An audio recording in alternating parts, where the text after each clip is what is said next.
45,000 profit ನ ಜೊತೆ ಇವತ್ತಿನ ನಿಫ್ಟಿಯ ಟ್ರೇಡ್ ಅನ್ನು ನಾನು ಕ್ಲೋಸ್ ಮಾಡ್ತೇನೆ. ಇದರ ಹಿಂದಿನ ರೀಸನ್ ಏನಿತ್ತು, ಇದರ ಹಿಂದಿನ ಲಾಜಿಕ್ ಏನಿತ್ತು ಅನ್ನೋದನ್ನ ಈ ವಿಡಿಯೋದಲ್ಲಿ ನಾನು ನಿಮಗೆ ಎಕ್ಸ್ಪ್ಲೈನ್ ಮಾಡ್ಲಿಕ್ಕಿದ್ದೇನೆ. ನಿನ್ನೆ ದಿನ ನಿಫ್ಟಿ ಸ್ಟ್ರಾಂಗ್ ಆಗಿರೋ ಒಂದು ಅಪ್ಸೈಡ್ ಮೂಮೆಂಟಮ್ ನಮಗೆ ಕೊಟ್ಟಿದ್ದು, ಬಟ್ ನಿನ್ನೆ ದಿನದ ಬೈಯಿಂಗ್ ಅನ್ನ ನಾವು ಗಮನಿಸಿದ್ರೆ ಕಂಪ್ಲೀಟ್ಲಿ ಸ್ಲೋ ಬೈಯಿಂಗ್ ನಮಗೆ ಕಾಣಲಿಕ್ಕೆ ಸಿಕ್ಕಿತ್ತು. ಪ್ರತಿ ಪಾಯಿಂಟ್ ಅಲ್ಲಿ ಕೂಡ ನಾವು ನಿಫ್ಟಿಯನ್ನು ಅಬ್ಸರ್ವ್ ಮಾಡೋದ್ರೆ ಪ್ರೈಸ್ ಅಪ್ಸೈಡ್ ಅಲ್ಲಿ ಮೂಮೆಂಟಮ್ ನ ಕೊಡ್ತಾ ಇತ್ತು, ಬಟ್ ಪ್ರತಿ ಪಾಯಿಂಟ್ ಅಲ್ಲಿ ನಿಫ್ಟಿ ವಿಕ್ ಗಳನ್ನ ಮಾಡಿಕೊಂಡು ಸ್ಲೋ ಆಗಿ ನಮಗೆ ಅಪ್ಸೈಡ್ ಮೂಮೆಂಟಮ್ ನ ಕೊಡ್ತಾ ಇತ್ತು. ಹಾಗೆ ಇವತ್ತಿನ ದಿನ ಡೈರೆಕ್ಟ್ಲಿ ಪ್ರೈಸ್ 22,560 ರೇಂಜ್ ನ ಹತ್ರ ನಮಗೆ ಓಪನ್ ಆಗುತ್ತೆ. ಅಂಡ್ 22,500 ಏನಾಗುತ್ತೆ ತುಂಬಾನೇ ಇಂಪಾರ್ಟೆಂಟ್ ಆಗಿರೋ ಒಂದು ಸೈಕಾಲಜಿಕಲ್ ನಂಬರ್ ಆಗುತ್ತೆ. ಸೊ ಹಾಗಾಗಿ ಈ ಪಾಯಿಂಟ್ ಅಲ್ಲಿ ಪ್ರೈಸ್ ಏನ್ ಮಾಡುತ್ತೆ, ಒಂದು ಸ್ವಲ್ಪ ಸೆಲ್ಲಿಂಗ್ ಪ್ರೆಷರ್ ಅನ್ನ ಕ್ರಿಯೇಟ್ ಮಾಡುತ್ತೆ. ಹಾಗೆ 15 ಮಿನಿಟ್ಸ್ ಅಲ್ಲಿ ಪ್ರೀವಿಯಸ್ ಡೇ ಹೈ ನ ಕೆಳಗಡೆ ಕೂಡ ಕ್ಲೋಸಿಂಗ್ ಅನ್ನ ನಮಗೆ ಕೊಡುತ್ತೆ.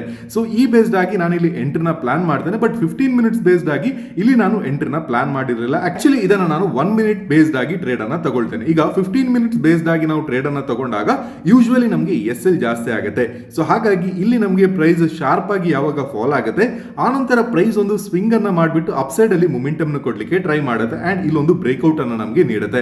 ಯಾವಾಗ ಈ ಒಂದು ಬ್ರೇಕ್ಔಟ್ ಏನಿದೆ ಇದರ ಫೇಲ್ಯೂರ್ ನಮಗೆ ಕಾಣಲಿಕ್ಕೆ ಸಿಗುತ್ತೆ, ಆ ಬೇಸ್ಡ್ ಆಗಿ ನಾನು ಇಲ್ಲಿ ಡೌನ್ ಸೈಡ್ ಅಲ್ಲಿ ಪ್ಲಾನ್ ನ ಮಾಡ್ತೇನೆ. ಆನಂತರ ನಿಫ್ಟಿ ಇಲ್ಲಿ ಕ್ವಿಕ್ಲಿ ಫಾಲ್ ಅನ್ನ ಕೊಡ್ಲಿಕ್ಕೆ ಶುರು ಮಾಡುತ್ತೆ. ಅಂಡ್ ಈ ಟ್ರೇಡ್ ಅಲ್ಲಿ ನಾನು ನಿಯರ್ ಅಬೌಟ್ 45,000 ಪ್ರಾಫಿಟ್ ಅನ್ನ ಬುಕ್ ಮಾಡಿಬಿಟ್ಟು ಈ ಟ್ರೇಡ್ ಅನ್ನ ಕ್ಲೋಸ್ ಮಾಡ್ತೇನೆ. ಸೊ ಈ ರೀತಿ ಈ ಟ್ರೇಡ್ ಅನ್ನ ನಾನು ತಗೊಂಡಿದ್ದೆ. ವಿಡಿಯೋ ಇಷ್ಟ ಆಗಿದ್ರೆ ಲೈಕ್ ಮಾಡಿ, ಹಾಗೆ ಫಾಲೋ ಮಾಡೋದಕ್ಕೆ ಮರಿಬೇಡಿ.